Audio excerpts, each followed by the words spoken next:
ഈ കൂട്ടുകാരെ, മാങ്ങാത്തര ഞാനും ഉണ്ടാക്കി. 2 മാങ്ങ എടുത്തിട്ട് 3 എടുത്തു. ഒരെണ്ണം ശരിക്ക് പഴുത്തില്ല, അപ്പോൾ പുളിപ്പുണ്ടാകുമെന്ന് തോന്നിയപ്പോൾ 2 നല്ല പഴുത്ത മാങ്ങ എടുത്ത് ചെത്തി കഷ്ണങ്ങളാക്കി മുറിച്ച് മിക്സിയുടെ ജാറിലിട്ട് നന്നായിട്ട് അരച്ചെടുത്തു.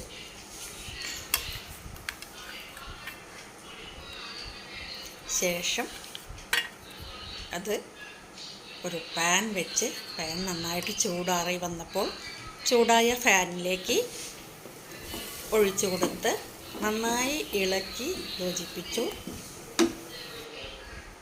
ശേഷം 2 ടേബിൾ സ്പൂൺ പഞ്ചസാര ചേർക്കുന്നുണ്ട്.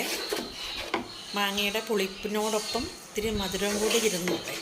നല്ല മധുരമുള്ള മാങ്ങയാണെങ്കിൽ പഞ്ചസാരയൊന്നും ചേർക്കണ്ട.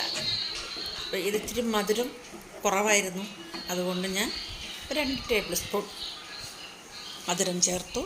അത് കഴിഞ്ഞ് ആ ജാറിൽ ഇച്ചിരി വെള്ളം ഒഴിച്ച് ഇങ്ങോട്ട് ഒഴിച്ചു.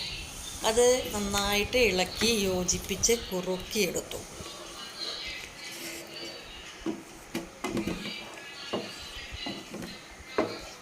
നന്നായിട്ട് ഒരു 5 മിനിറ്റ് നന്നായിട്ടൊന്ന് ഇളക്കി യോജിപ്പിച്ച് കുറുക്കിയെടുക്കണം.